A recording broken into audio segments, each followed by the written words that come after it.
The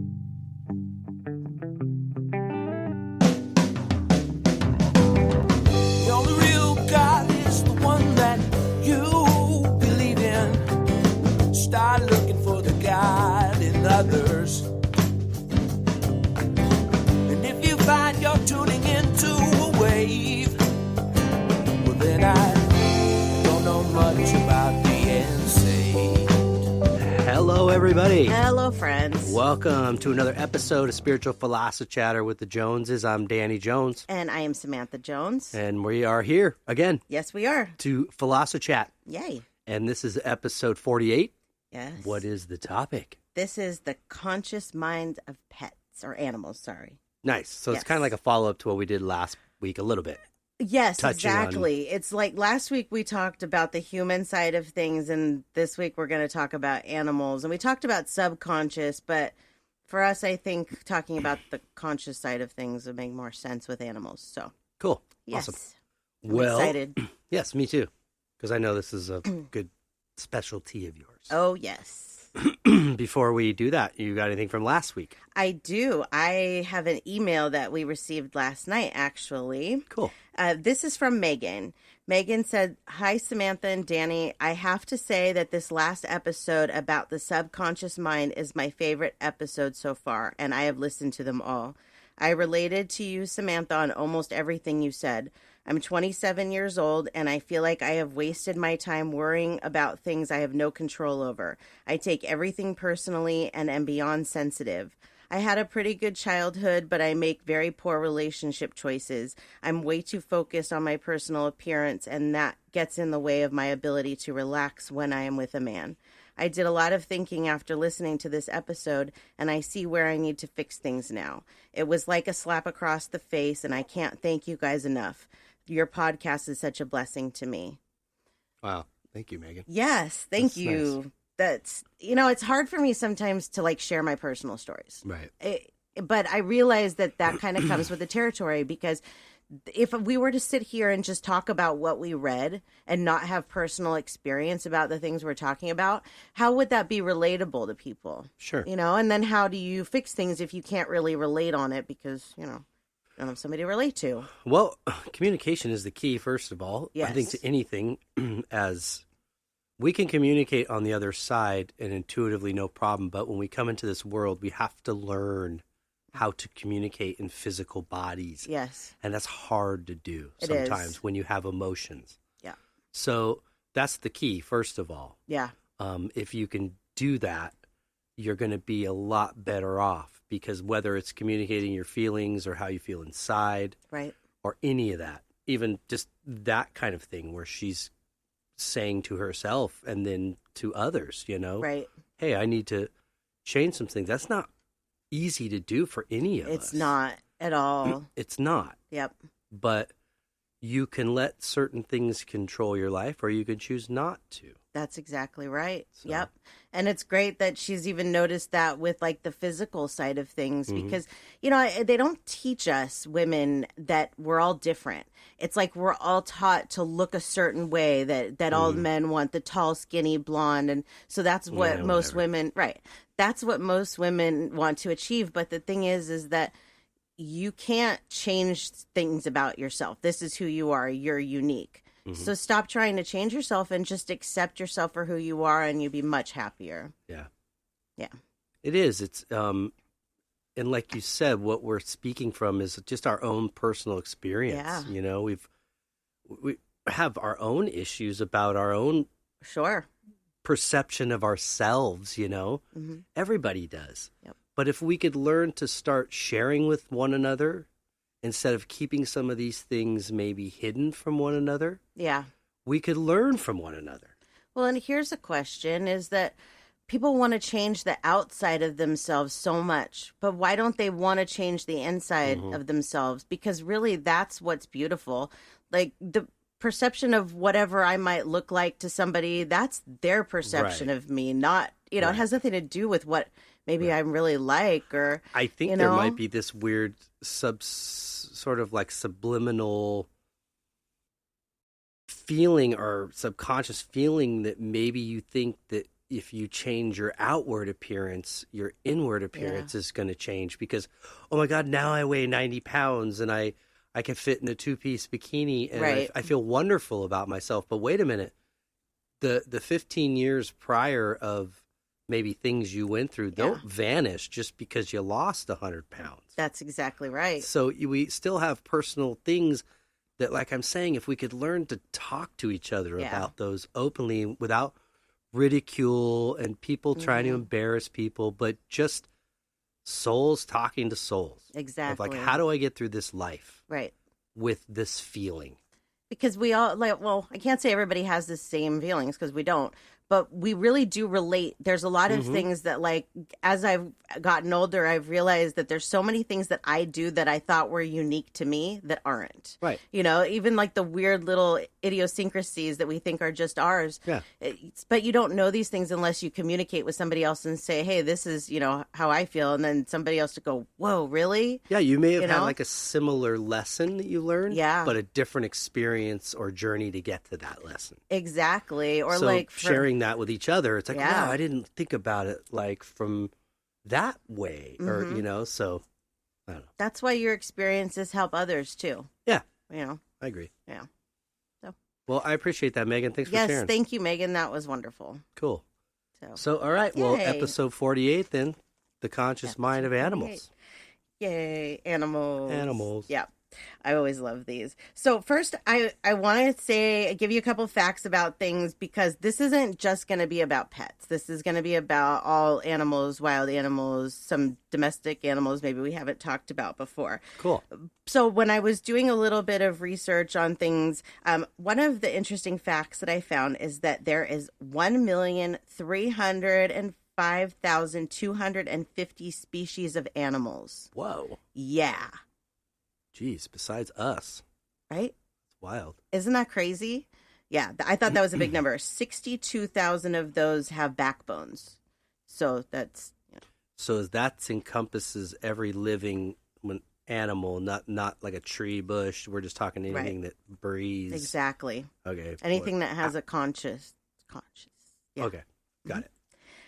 Most animals are sentient, meaning that they can think and perceive their environment, and they can experience things like suffering and pleasure.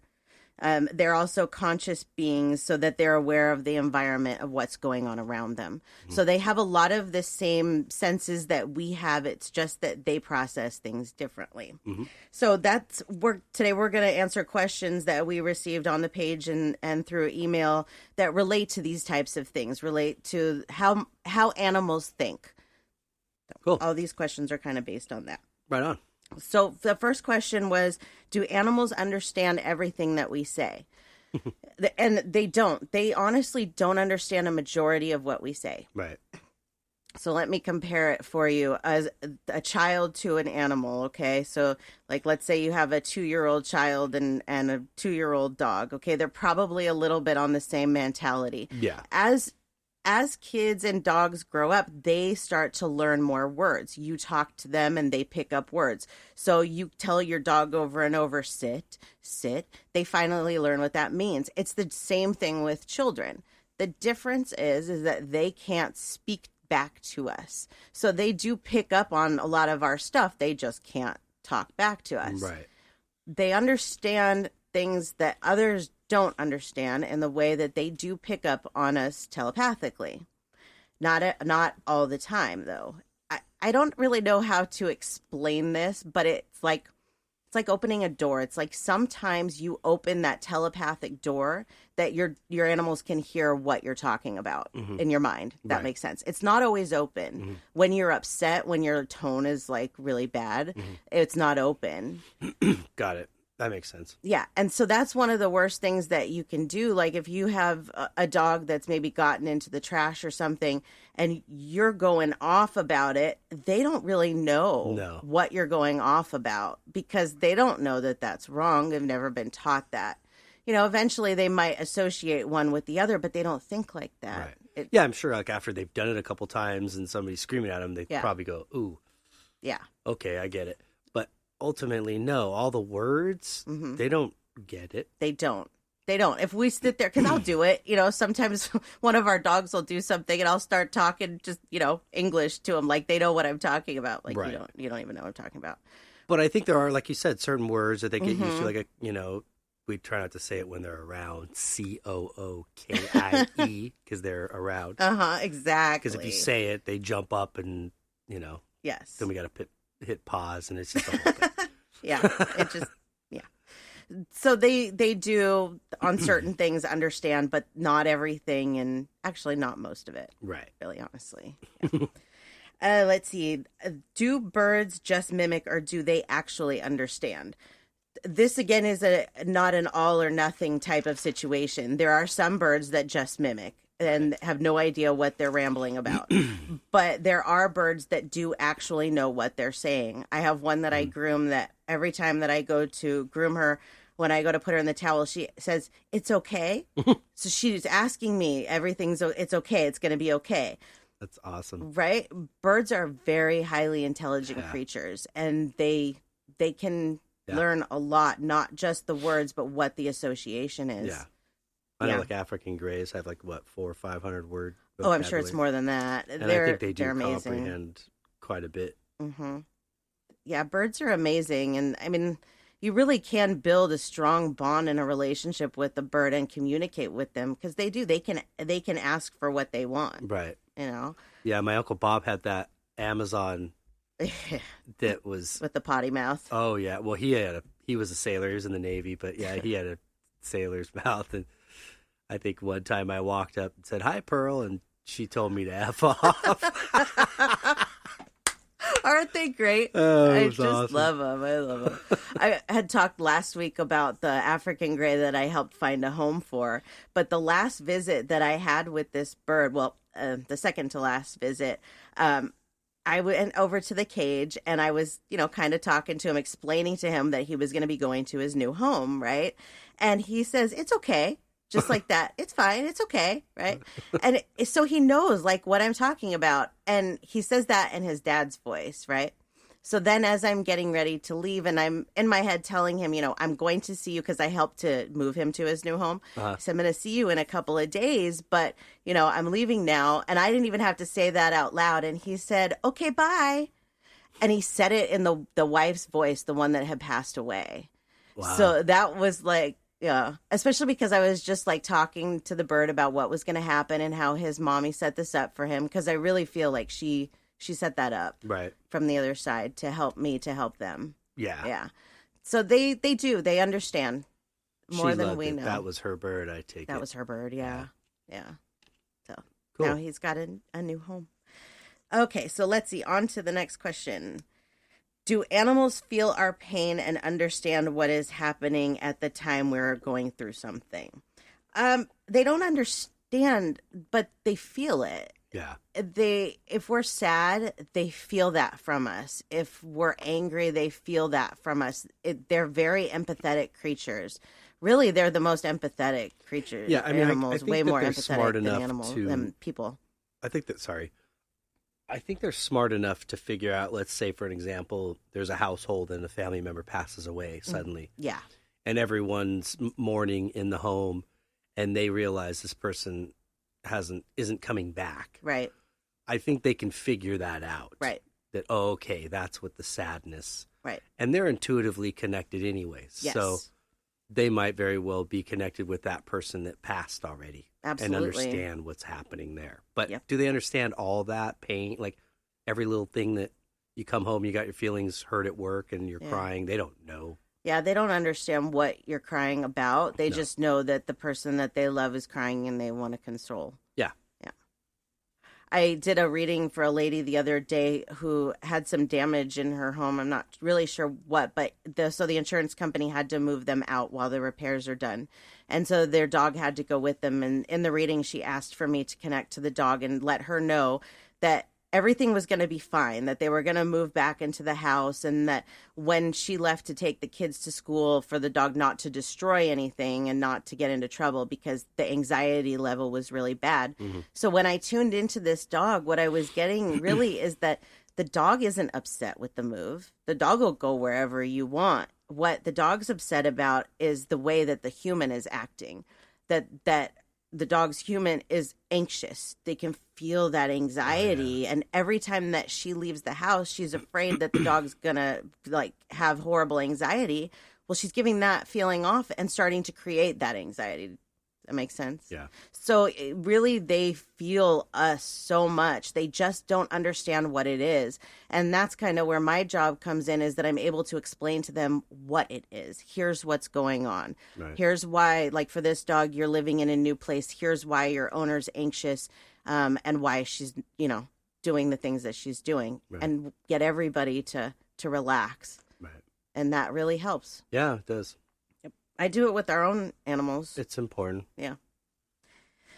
How long do animals retain memories? Well, this again is very particular to the animal itself. But I think that it's, again, if you look at it like us, like as a kid, how much of your childhood do you really remember? Right. They remember things, but most things go into their subconscious and aren't really brought up until, maybe they have a similar experience, or if there's something that's repeat that goes into their subconscious, then it becomes a part of how they act. Just like that, like what I said, you teach them how to sit, they learn the word, but they also learn the action. Right. So that goes along. I mean, even for us, it's very similar to us. I mean, everything, thought and feeling that we have goes into our subconscious. Mm-hmm. Right. We can access that at different moments, different times, kind of like, sort of like you said, when the door opens, you can learn how to exercise that door and open it yourself, right? Or you can do other methods. But it's similar in the sense that, like you said, not just my childhood, but like, how much do I really remember of day to day 5 years ago? Not much. Or a year ago. It's like, there are Exactly. pinnacle things that you remember that happened, but, and I think maybe that's somewhat of the importance that our society puts on things like proms and graduations and, engagements and weddings and, funerals, unfortunately, and things like that. Right. Yeah. One of the things that this kind of makes me think of as far as the retaining memories is that, like, have you ever accidentally, like, kicked the dog, or like Sabbath's black and he blends in, and so sometimes I'll be walking and I won't see him there, and I'll kick him, and I'm like, oh my baby, I'm so sorry. I've sat on him in the black leather couch. Yeah. And blended It's right in. really, so I always feel bad for that, and then like even later, like a month later, I'll be like, oh, remember that time you kicked Sabbath in the face? He doesn't remember it, but I do. I'm the one that's carrying it around. Right. So that's just an example of like those types of things that may happen, that if they just happen once, chances are they don't remember them. No. Now, if you're kicking your dog on an everyday basis, that they're going to remember. Yeah. That's different. Let's see. Do all animals feel pain? And this is a good question, because they don't, but most animals do. So let's talk like insects, okay? So insects and fish, actually, they do not have the neurocapacity for conscious awareness, so they don't feel pain. And if they do feel it, like, we can't really understand this because we're not really them, right. or scientists or whatever, Right. but it doesn't, things have to move from one part of the brain to the other. And when you don't have those two pieces, or they don't work together, Right. then it doesn't happen the way it happens for us. It's not an emotional response. It might be a physical response. Kind of like how there's certain animals that can play dead. That's an emotional response. They're protecting themselves. Right. So, yeah. But let's see, on here it also says, so this was an example that I gave to you, and you thought that this was a great example, is that things like crustaceans and snails, they can't process pain. They don't feel pain at all. Right. So like lobster and crab and shrimp and all those, they don't process that. So you asked me, well, then how come they scream when you put them into water? Well, that's a myth. Right. That's not what's happening. That's happening, air being released. well, yeah, the water's getting in the shell and it's releasing. Right. So that's not them screaming. They don't feel it at all. Right. At all. Wow. Yeah. Isn't that amazing? Yeah. Yeah. It's a hard thing to grasp. Yeah. And like same things with like bug sprays and stuff for the bugs that it's killing. It doesn't hurt them. Like they don't feel that. Right. It just, I mean, maybe they do, but it doesn't process, so it's not the same. Right. Yeah. It's very interesting. Yeah, it's kind of hard to wrap your head around. Yeah. You know what I forgot? What? That I'm going to do readings on this show. So I'm going to do one now. Good. Yeah. I almost forgot about that. I was going to ask you, when are you going to do that? No, I'm glad that I remembered. And yes, got time, definitely. though. Yes. You don't have to stop what you were doing necessarily. No, it's good. We were done with that okay. question, so cool. We'll just go on to this. So go for it. Let's see. I really wanted to hit this one. This is from Jessica. She says, "This is my baby Saskaya, I think is how you say it. Saskaya. She was so in tune with me. She saved my life and gave my granddad a reason to keep going. Granddad fell ill and went into a home, and I couldn't stay in the house because it was a council property. She went to stay with a distant cousin, and now they don't let me know how she is. My granddad's dying, wondering if she was okay, and it broke his heart.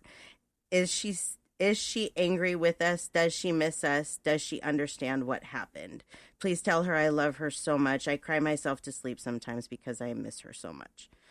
That's heart-wrenching. Yeah. So let's talk to your pup here. I do feel like she's good. I don't feel like she lives with the distant cousin. I feel like that's why they don't let you know how she's doing, because they don't know. I feel like they found another home for her.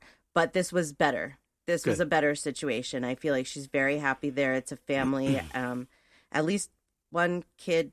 I see another one. Maybe that means there's another one on the way down the road. But she's a very happy dog. So please know that. And I think that so your granddad did pass. So I was going to say, I have a feeling like he somehow intervened once he passed to make sure that dog had a good home. Has a good, and a good life. She definitely does. So, and he knows that now where he is, so you don't need to worry about that. But do know that she loves you and she understands the situation, and that there's definitely no hard feelings. This dog is in your soul family and will remain there. And you'll see her again. Absolutely. Yeah. Absolutely. She's pretty. She's like a shepherd type dog. Gorgeous. So nice. Yeah. Okay, let's see. What do animals think about all day? So again, this is broad. I've asked this one before, yeah. What? I've asked this and pondered this myself. Well, let's talk first about wild animals, because they're very different. Right. Wild animals, a lot of them, their sole purpose is to procreate. So what do? They go out all day and they hunt for food for their families. And this is why, like a bird, for example, when you put a bird in a cage with a bowl and they have nothing to do, that they go crazy. Because birds, they forage all day. Yeah. They go out looking for food for their babies, and that's their job. Bring up their families. It's the complete cycle. Yeah. So many of those types of animals. Now, when you have a domestic animal, like a dog or a cat or something else, what do they think about all day? It really depends on the species and the breed. Our two dogs here are very, very different. So, we have Zuma, the Great Dane. Mm-hmm. Zuma's chill. He likes to play, but when he's chill, he's chill. He can lay on his ottoman, and he loves to watch dog TV. Yeah, he does. And he's totally content with that.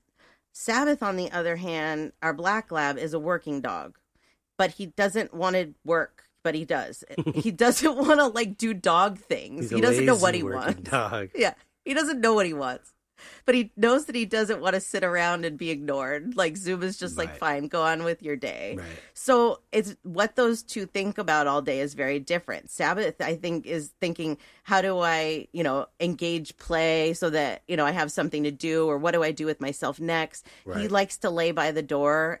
We have a security door in the front, and we'll leave it open so that he can watch outside. And he likes to sit there and he guards. That's his job. So he lays. Barks. Oh yeah, and he barks.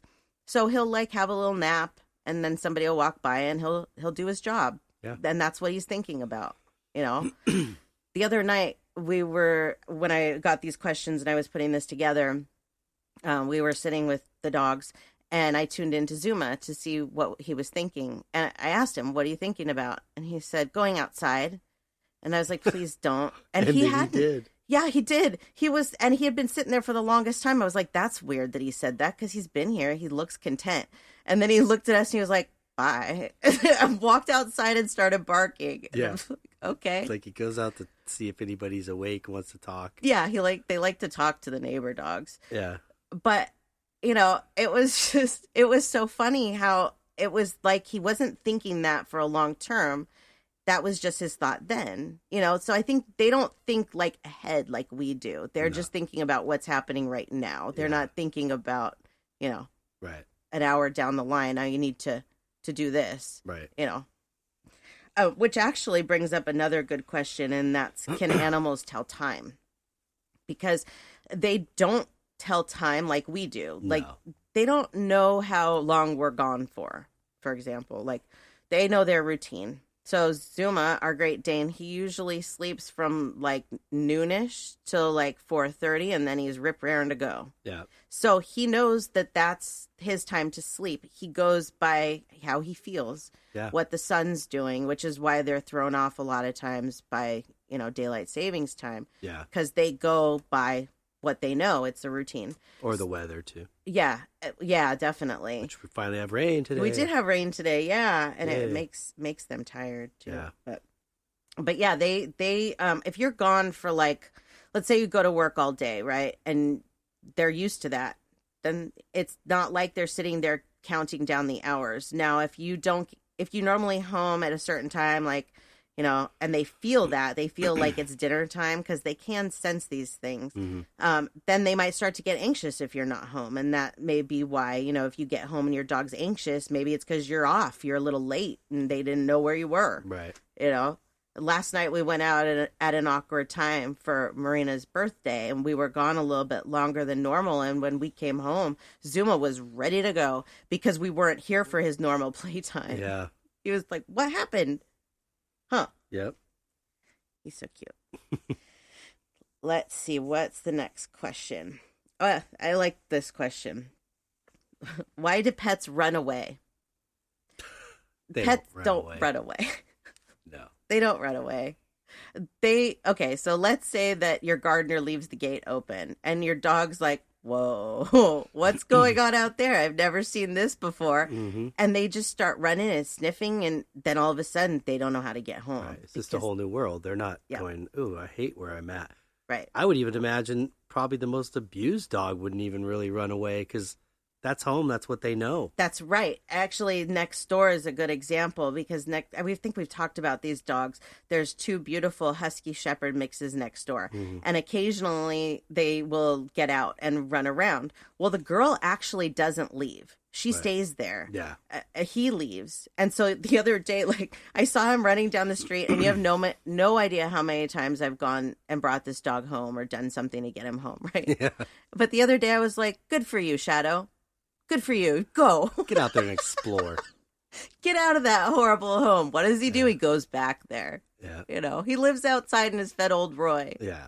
So if anybody could run away, it would be him. Yeah. I mean, yeah, they could, if they get not far enough away, they might be able to trace the scent back home and be able to get back. But some do get, I remember my parents, they had a Sheltie, a little miniature like Sheltie that got out. And she died, unfortunately, but we lived in Thousand Oaks. Yeah. She was found in Agura. Oh, wow. So that's like half hour. Yeah, I mean, minutes. that's a long trot for a dog. Yeah, it is. She was found dead or alive? No, she wasn't alive. Oh, yeah, poor thing. Yeah. There's animals that they can really travel far. It's impressive how far they can get. That's for sure. Yeah. But, it's like, so we have two cats, and our cats, they learned, how to use the doggy door. So they go in and out. Well, they don't go anywhere that we know outside of this area because that's what they're used to. They know where they are. But if they would have not known that, if they wouldn't have learned slowly where they live, and then one of us would have accidentally left them out, like opened the door and let them outside, that's when animals disappear because they don't know where they are. They have no idea. Right. And so, they're not running away. They're getting lost. Right. Essentially, that's exactly what's happening. Maybe there's some dogs that run away that should, but for the most part, like you said, it's like they know this is the life they've lived. It's not like a human that knows any better. Yeah, and to them, I think their focus is different. It's about the homestead a place. Yes. And Yeah, there was one time that I think it was our gardeners left the gate open, and I went outside, and both Zuma and Sabbath were sitting on the inside staring at it. Like, they knew it was wrong. They're like, no, we're not going that way. Just close the gate. That's good. Yeah. That they just know this is home, but it happens. Dogs get out. It does, unfortunately. Yeah. Let's see. What else do I have? Why don't pets feel anger towards abusers? You know what? I think to answer this question, I have to explain how animals think on a different level. Animals don't feel anger. At this, so the next question, I'm going to throw this one out here too, because it kind of all goes together. Why are pit bulls so aggressive? So animals in general are, if they have some kind of aggression, it's not anger, it's fear. They react off of two emotions, love and fear. Yeah. So when you have like a wild animal that you're trying to approach and it runs from you, it's because it's afraid of you. If you have a wild animal that comes charging at you, it's because it's afraid of you. It's not because it is angry at you for something that you did.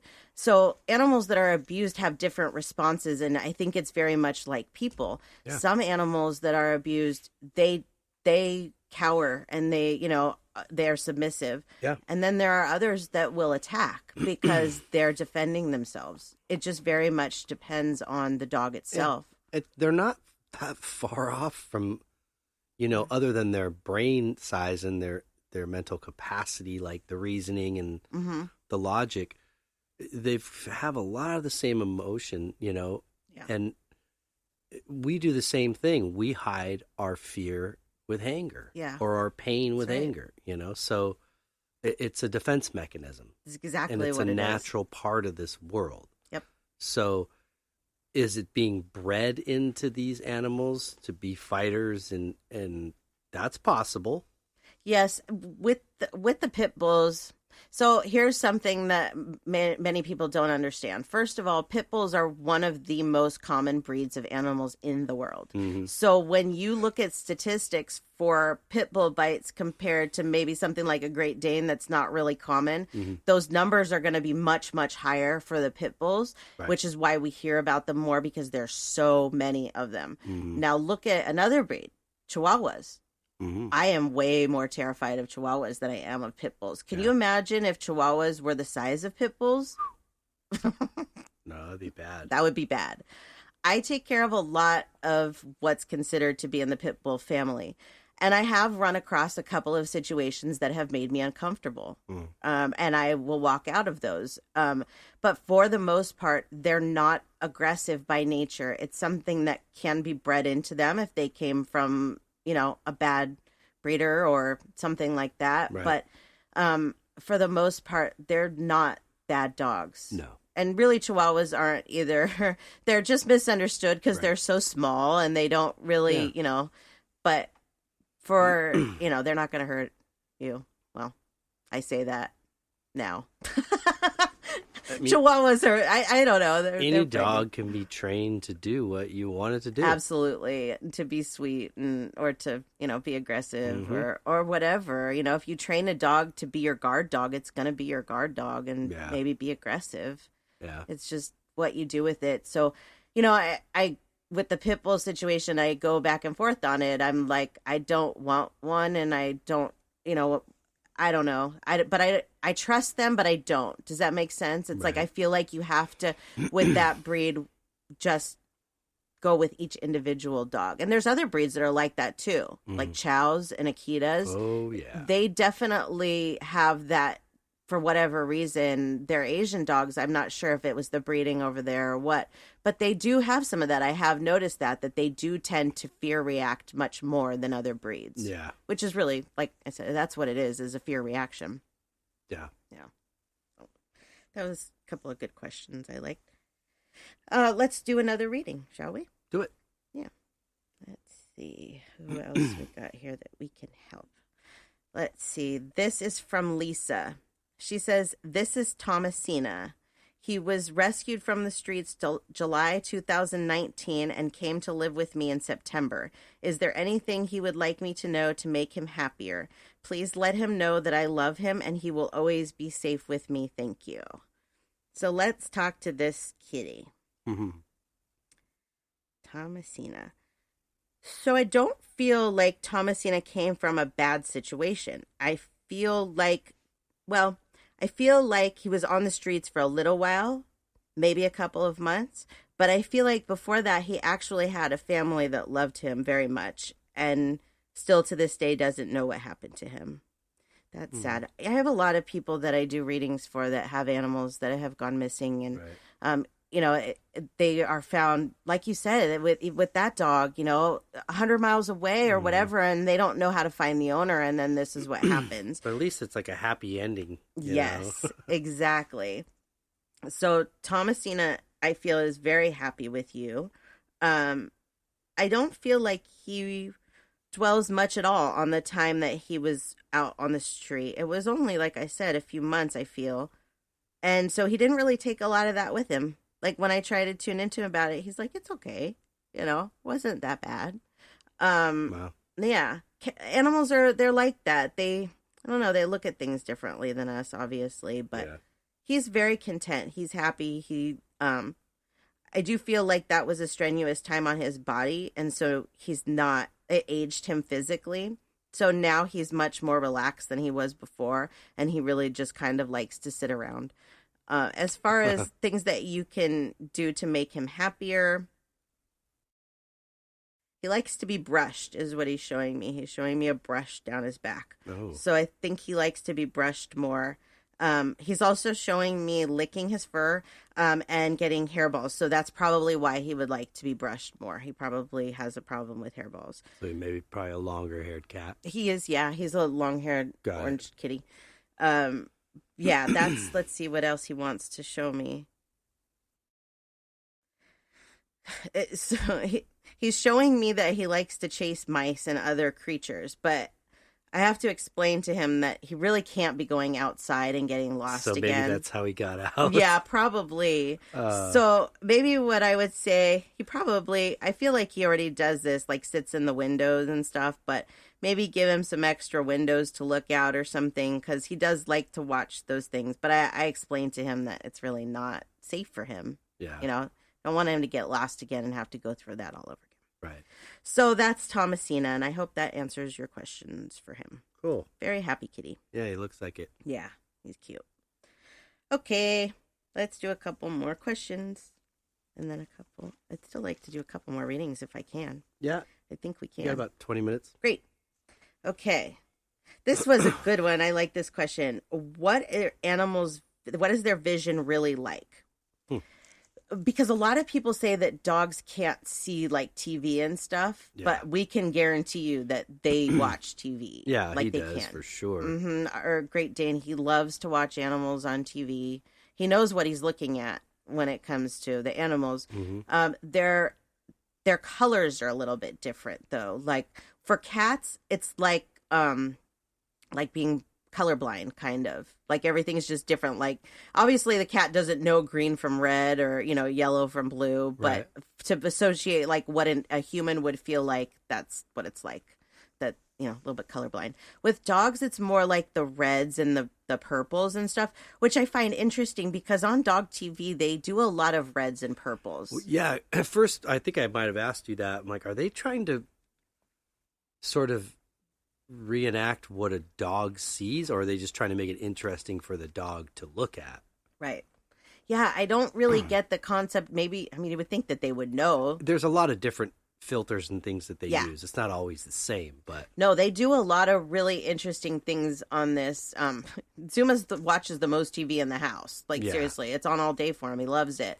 But they do different things. And one of the things that I think we forget about is that dogs are so much closer to the ground that they see everything so much differently than we do. Yeah. So one of the things they do on this show is they show you from the dog's vantage point. Yeah. And that's really interesting. Yeah, it is cool. Mm-hmm. Yeah, we can sit there and watch it. Sometimes I get lost in yeah, it you because do. they do some trippy stuff. Like, what are they doing?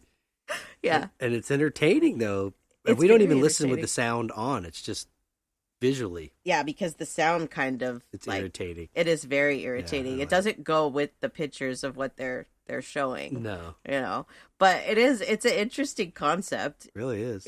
But as far as like, I want to talk about this for a minute. I know that we talked in one of the episodes about animals in the zoos, but animals in the zoos, like as far as what they watch, because we were talking about like vision and what they do all day, they love to watch us. Yeah. Like I know that there's always been that running joke of like, well, maybe the animals in the zoos watch us as much as we watch them. Oh, they do.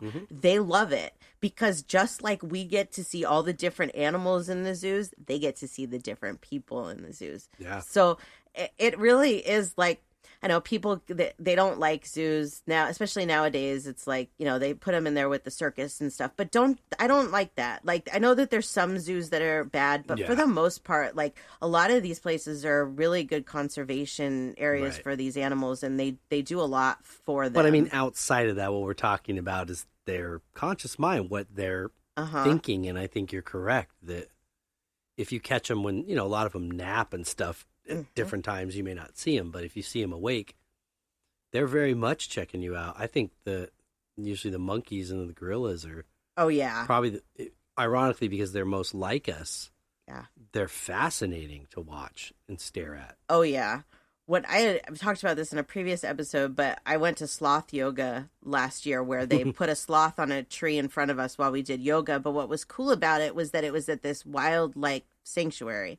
And so to my right was these little monkeys, like the capuchin monkeys. And I can't remember what was on the other side. And then directly in front of me was a giraffe. And I love giraffes. And he like came around and he comes over the fence with his, the face. He's watching us. And you can tell that they're like, what are these people doing? Right. Because especially like something like that, they don't do it that often. So, the monkey's sitting there going, what is this? This isn't what they normally do. Right. They were totally fascinated with it. It really, they do, even the wild animals, like most of the time the wild animals they're defending themselves. Yeah. So they don't really think the same way the ones in the zoos do because they get to sit around all day. They don't even have to really go after their own food. Yeah, it's become a part of their norm. Yeah. But the wild animals will still watch you too. Yeah. They're curious. They're interested. Sure. Yeah. Hopefully, if they're big enough, they're watching from far away. Yeah. So, yeah, right. So my point on the zoos was these are actually some of these places, if it's a good reputable zoo, don't turn away from it because, going to those places, you can learn a lot and you are entertaining them.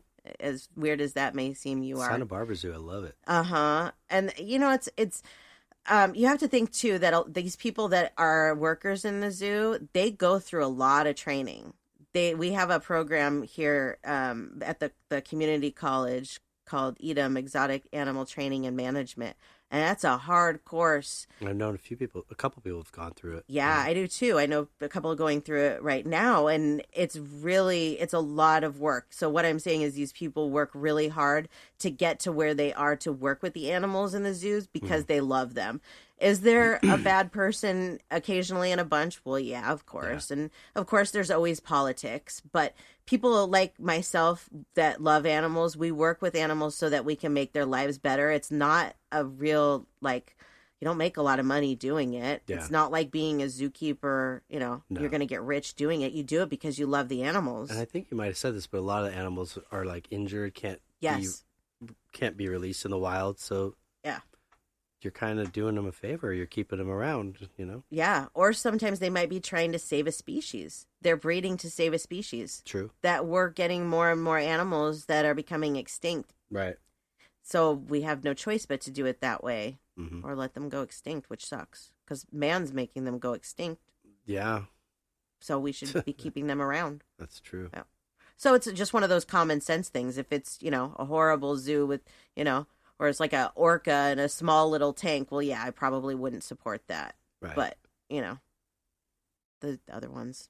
Yeah. Yeah. Let's see. I'll do one more question and then another reading. Cool. Do animals get headaches?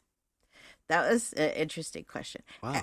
You know what? Again, it depends on the animal, because it depends on how their pain receptors interact with their brain. Mm-hmm. So, for the most part, things like I don't know, fish and reptiles and those types of things, no, they probably don't, because it doesn't interact like that. Dogs, cats, birds, yes, absolutely. Especially when they have something else going on, like a toothache, or if they have some kind of disease or Right. cancer or whatever, they absolutely can get a headache. So you may have a day where one of your animals is just not feeling themselves. Right. It's not necessarily something you need to run to the vet for, because maybe it's just a headache, you know? Zuma, the Great Dane, I feel him a lot with his energy, and he does get sore, and he does have days where he's just tired and wants to be left alone. Yeah. And, if I was a lot of people, I might rush him to the vet, but I don't, because he just wants to sleep, and he might go the whole day without eating. And it's okay. It's just how he is. So you kind of have to keep an eye on your animals and see what their norm is. Their patterns. Yeah, exactly. And they change, but now once they're kind of full grown, they're set in their way, sort of. But animals don't have a way to tell you that they have a headache. No. So, what are they supposed to do? The only thing they can do is, the same thing we would do, Right. which is probably sleep. Yeah. Let's see. Let's do another one. Well, this is good because we talked about Chihuahuas. This is from Jenny. This is Bella. My question is, why doesn't she eat or get along with other pets and children? I think she was abused, but she was with us since leaving the litter, and it's a little Chihuahua. So Chihuahuas in general are feisty. They are feisty because, like I said, they're small. They're one of the smallest breeds. Actually, they probably are the smallest breed. Mm-hmm. So they have to compete with this great big world and don't really have, much ways to express it. Yeah. So a lot of times they do show it this way. As far as I'm going to come back to the eating, but let's talk about the getting along with pets and children first. This does come down to the fact that she is a Chihuahua, but also that this is just the type of dog that she is. She's nervous. And it's not anything, I can tell you for a fact that this isn't something that you did wrong. She wasn't abused. There wasn't anything like that. We have our Great Dane, same thing. He's just very nervous. It's in their breed. Very nervous. It's in their breed. And so, we don't even like to have kids in the house that, he wouldn't hurt them, our Great Dane, but he so freaks out by it that he just runs outside and just doesn't want to be in the house, and he barks and he carries on. So if your anything, dog, he just scares people, right? Because Exactly. of his size, and a dog acting like that, right? At that size, it's scary a little bit. Yeah. So her dog here, Bella, is kind of the same thing except in smaller form. That she's just very nervous, and she doesn't know if she's gonna be okay, but also she doesn't like the hype. Like when the kids get going, she doesn't like that. And she doesn't want other animals up in her business either. Like she just kind of wants to be left alone. And it's not something that you did wrong. It's just her personality. Yeah, it's her personality. It is. I can sit here and tell her to calm down and to, trust, but I can't even tell my own Dane to trust. It's just something that comes with these breeds. And with time, I take it she's still young.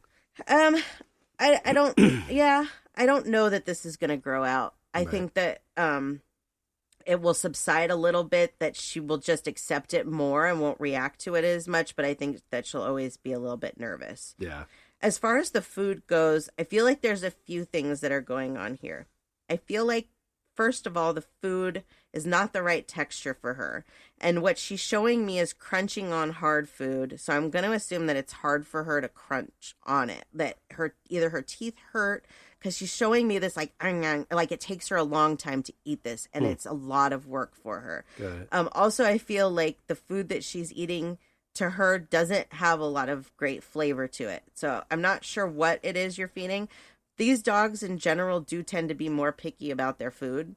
But I do think there's a couple of things that you could do here to make this better. And that would be maybe to mix some small kibble with wet food and water and just let it sit.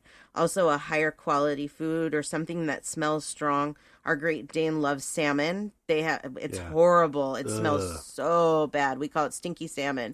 But it gets him to eat because otherwise, like, he has to eat like 9 cups a day. He'll just let it sit there. And he gets bored with the kibble. Mm-hmm. So stinky food. They love stinky food. So throw some tuna or something on there, and and they're all different. You have to figure out what they like. It's just like with people. You can't just expect they're going to love whatever food you give them. Right. You have to learn Exactly. what they like. Yeah. So I hope that helps you, Jenny. And let's see, what time is it? I'm going to do one more of these because I'm out of questions. Cool. Go for it. And I love these. You might have time for a couple more. I might. Let's see. Okay. So this is from Mike and Melanie, and this is Rowdy and Rascal. And Rowdy and Rascal love each other, but they go at each other. Are they happy? Okay. What are they? They look like For our listeners. Australian Shepherds. Okay. It looks like one's Puppies? much younger than the other. Oh, okay. I think. Don't you think so? It looks like the one. Yeah. I want to say this could be mother, daughter, or something like that. A couple things happening here is that I'm not sure which one. Okay, Rowdy's on the left. Okay, so Rowdy looks to be the older one on the left. He is the alpha. So the other one, when trying to establish a pecking order in the house, he has to learn his place. So Rowdy is just putting Rascal in her place. Okay.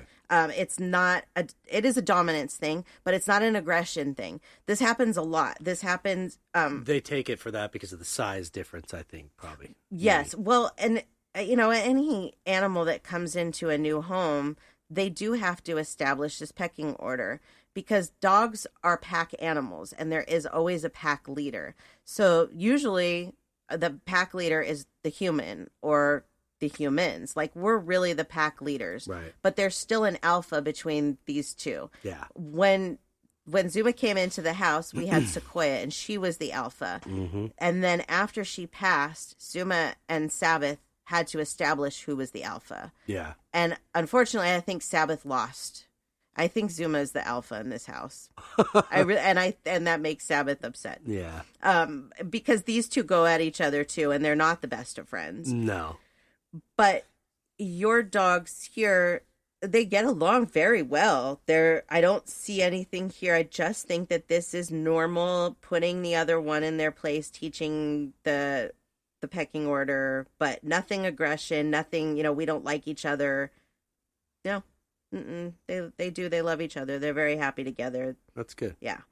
So, but I can see how people would think that. I mean, sometimes dogs play really rough. Yeah, they do. Yeah, and that can be frightening. And Sab didn't have a chance once he grew full size. It's like, that, sorry, bud. Yeah, he's twice your size. Yeah. It is and what it is. Yeah. So they always establish that between them. So, but yeah, I wouldn't worry about when they get rough. Yeah. Let's see, one more. Yep. Okay, this is a little black kitty. This is Binks. He is always talking to me. I have never had such a vocal cat. Could you tell me what he's trying to tell me? And do spirits bother him? So, again, all animals are different, just like people. And some people are very talkative. And a lot of the times they do this not to try and tell us something in particular or, to bother us. It's just what they're doing. They're talking to us. They're interacting with us, or they might be trying to tell us something like I'm hungry, but there are some animals that are just way more vocal than others. And I don't feel like there's anything in particular that Binks is trying to tell you. I just feel that he is a vocal cat. Yeah. Sometimes this can be related to the ears, like if they don't hear very well. But when I ask him if he hears okay, I don't think that's the problem. But if there's people out there listening that do have animals that maybe are very vocal or have recently just like become vocal out of nowhere, it can be hearing. But checking in with this kitty, I don't feel like that's what's going on. I just feel that he's a vocal cat. Right. I had a tortoiseshell kitty that stayed with my ex when we got separated, but she was very vocal. Yeah. And every time she came into the room, she sort of announced, like, like, right. I'm "Hi, here. I'm here." Yep. You know? Yeah. Exactly. So we'd be like, "Oh, hey, Dina." Yeah. Some of them are just like that. Some animals are talkative. Yeah. Huskies are a dog that, in general, are talkative, and we're surrounded by them. Oh, yeah. Everybody around us has huskies. And people don't realize that, and they get them, and it's not just like a barking thing. It's that they want to talk to you. Yeah, they're very talkative. Mm-hmm. You come home, and they're, Yeah. yeah, that's just how they are. So coming back to Binks, that's what's going on here. And then you also asked, do spirits bother him? And this is a good question, not just to answer for Cynthia, but in general. Spirits don't bother animals. They don't look at them the same way. I think sometimes they react when maybe they have a new spirit in their presence. But I really don't think that happens for the majority of people. No. Like, that happens here because I'm a medium. And sometimes Zuma will look around like, whoa, what's that? I think it's part of their reality since day one. Yeah, they So see differently and feel differently. Yeah, they don't. It's part of this world Yeah, to exactly. them, so it's not a big shocker. It's like, oh, okay, there's something up there in the corner, and because he does do that sometimes. Yeah. Like, what are you looking at? Mm-hmm. But Yeah, and like there was one time that Sabbath does this now all the time, but the first time that he did it, there was a fly, and I didn't see the fly.